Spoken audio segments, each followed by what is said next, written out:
दिल्ली के ओल्ड राजेंद्र नगर में वाक़े राउज IAS कोचिंग सेंटर के बेसमेंट में अचानक पानी भर गया। इस हादसे में 3 तलबा की मौत हो गई। इस मामले में पुलिस ने 2 लोगों को हिरासत में लिया है। उनसे भी पूछताछ की जा रही है।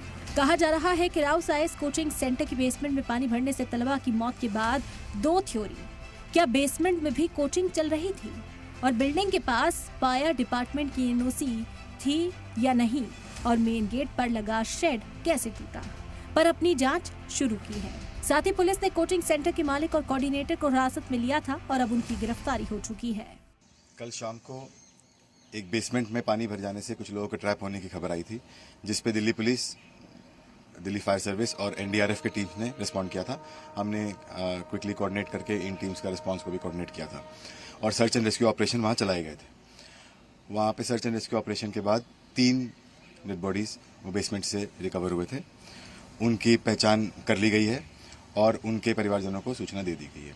इस मामले में हमने एक FIR भी रजिस्टर कर लिया है, जो FIR राजेंद्र नगर थाने में दर्ज किया गया है। ये FIR वो कोचिंग सेंटर के खिलाफ, जो उस बिल्डिंग मैनेजमेंट के लोग हैं उनके खिलाफ, जो वहाँ पर उस ड्रेन के मेंटेनेंस के रिस्पॉन्सिबल थे उन लोगों के खिलाफ, और ऐसे और भी लोग जो इस इन्वेस्टिगेशन में जिनका रोल पाया जाएगा उन सब के खिलाफ ये FIR दर्ज किया गया है। और अभी हमने 2 व्यक्तियों को इसमें डिटेन भी किया है, जो कि उस कोचिंग सेंटर के ओनर और कोऑर्डिनेटर हैं। इसमें जो भी इन्वेस्टिगेशन में इसके लिए दोषी पाए जाएंगे उन पर सख्त से सख्त कार्रवाई की जाएगी और हम इंश्योर करेंगे कि हमें प्रोफेशनल और मेटिकुलस इन्वेस्टिगेशन। वहीं फायर डिपार्टमेंट से मिली NOC के मुताबिक 9 जुलाई 2024 को इंस्टीट्यूट को फायर डिपार्टमेंट की NOC मिली थी, जिसके मुताबिक बेसमेंट को स्टोरेज बनाने की इजाजत दी गई थी। मतलब साफ है कि लाइब्रेरी बनाकर कानून की खिलाफवर्जी की गई। जांच में सामने आया कि लाइब्रेरी बेसमेंट के निचले हिस्से में यानी बेसमेंट के दूसरे तले पर बनी हुई थी। इस मामले में हमने एक FIR भी रजिस्टर कर लिया है, जो FIR राजेंद्र नगर थाने में दर्ज किया गया है।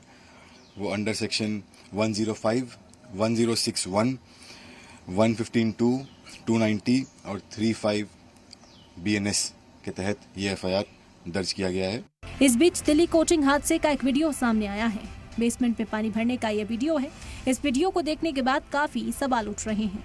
यही वजह है कि हादसे पर मेयर शैली ओबरॉय ने कड़ा एक्शन लेने की बात कही है। मैंने कमिश्नर MCD को एक लेटर लिखा है, जिसमें आप देख सकते हैं कि हमने 2 निर्देश मैंने दिए हैं। पहला, दिल्ली में जितने भी कोचिंग सेंटर्स हैं जो उन बिल्डिंग्स में चल रहा है जो MCD की जुरिस्डिक्शन में आते हैं और बेसमेंट में बायलॉज के अगेंस्ट या नॉर्म्स के अगेंस्ट ऐसे कोचिंग सेंटर चल रहे हैं, उन पर सख्त से सख्त कार्रवाई हो, उन पर एक्शन लिया जाए। दूसरा, और अगर इस मामले में जो कल राजेंद्र नगर में हुआ कोई भी MCD अधिकारी अगर जिम्मेदार है तो उस पर भी सख्त कार्रवाई की जाए। इस मामले में सियासी बयानबाजी भी आने लगी है। आम आदमी पार्टी रुकने असेंबली दुर्गेश पाठक ने भी इजहार ख्याल किया। दिल्ली के अंदर सिर्फ ओल्ड राजेंद्र नगर नहीं बल्कि बहुत सारे इलाकों में इन कोचिंग इंस्टीट्यूट्स ने, बहुत सारे लोगों ने बेसमेंट्स को पूरी तरह से कमर्शियल एक्टिविटीज़ के लिए यूज़ कर रहे हैं, बच्चों को पढ़ा रहे हैं। जो यहाँ पे बताई जा रही है वो ये है कि वहाँ पे वाटर लॉगिंग होती है, पानी सड़क से निकल रहा था, इनके बेसमेंट में बच्चे पढ़ रहे थे।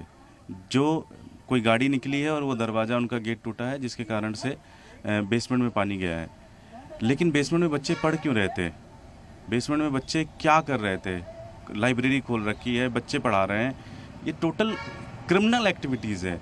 इनके खिलाफ सख्त से सख्त कार्रवाई होनी चाहिए और जो भी ऑफिसर इसमें रिस्पॉन्सिबल है उनके खिलाफ भी सख्त से सख्त कार्रवाई होनी चाहिए। ऐसे तो पूरी दिल्ली बर्बाद हो जाएगी। इस हादसे के बाद वालिदैन का गुस्सा फूट पड़ा है।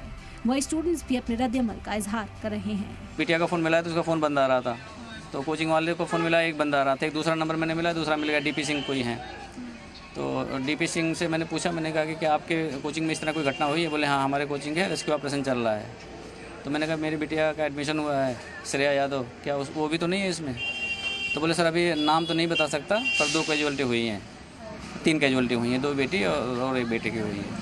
लगातार पिछले 10 दिन से वहां की स्थानीय जनता कह रही थी कि नालों की सफाई कराइए, नालों की सफाई कराइए। 1 घंटे की बारिश में इतनी बड़ी बेसमेंट में पानी घुस जाता है।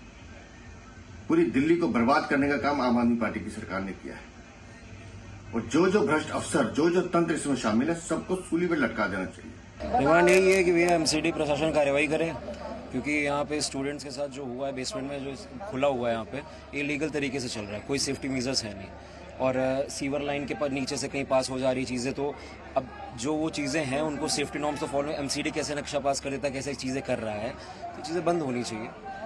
कुल मिला के लोगों की मांग यही है कि कार्रवाई करें। हम लोगों की यही डिमांड है कि पहले तो ये जो इलीगल तरीके से जितनी बेसमेंट वगैरह में लाइब्रेरीज चल रही हैं इसे बंद किया जाए। उसके बाद एमसीडी अपना आगे ड्यूटी देखे कि यहाँ पे उसकी कहाँ पे गलतियाँ हो रही है, कहाँ पे उनको सुधार करना चाहिए, क्योंकि ये पानी आज से नहीं जमा हो रहा है, यहाँ पे बहुत पहले से पानी जमा हो रहा है और बहुत पहले से यहाँ पे लोग शिकायत भी करते आए। जिम्मेवार तो सर एमसीडी है, जिन्होंने मतलब ये मैप पास करा होगा, तो सेफ्टी मेजर्स नहीं उन्होंने देखे, नेग्लिजेंस है ये प्रॉपर उनके बिहाफ पे। मतलब इनमें से एमसीडी की और राउस आईएएस की एडमिनिस्ट्रेशन की दोनों की गलती है, ये जॉइंट लाइबिलिटी होनी चाहिए इनकी दोनों की। राव आईएएस का कोचिंग जो भी ऑफिशियल है, जो भी हेड है, उसने आगे अभी तक कोई ऑफिशियल स्टेटमेंट नहीं दिया इसके रिगार्डिंग कि ये क्या करना है, हमें क्या स्टेप लेना है। एमसीडी यहाँ पे कोई इतना अच्छा रोल प्ले नहीं कर रही है कुछ भी। कोई भी गवर्नमेंट है, जो गवर्नमेंट है वो भी यहाँ पे आई है गवर्नमेंट, उसने भी अभी तक किसी बच्चे से आके किसी तरह से, यहाँ स्टूडेंट है जो कि अभी धरना प्रदर्शन पे बैठे हुए हैं, उनसे आके कोई बात नहीं की है। तो यहाँ पे देखा जा रहा है कि जो भी बच्चे हैं उनको मतलब इग्नोर करके पूरा यहाँ पे पॉलिटिक्स अपना देख रहे हैं। कोचिंग सेंटर के बेसमेंट में लाइब्रेरी बनी हुई है, इस वजह से यहाँ ठीक ठाक तादाद में स्टूडेंट्स पढ़ रहे थे। हादसे के वक्त 30 तलबा यहाँ मौजूद थे, जिनमें 3 फंस गए थे। रेस्क्यू ऑपरेशन के बाद 3 तलबा की लाशें बरामद हुई। सवाल यह है कि इन बेगुनाहों की मौत की जवाबदेही कौन तय करेगा। ब्यूरो रिपोर्ट, सलाम टीवी।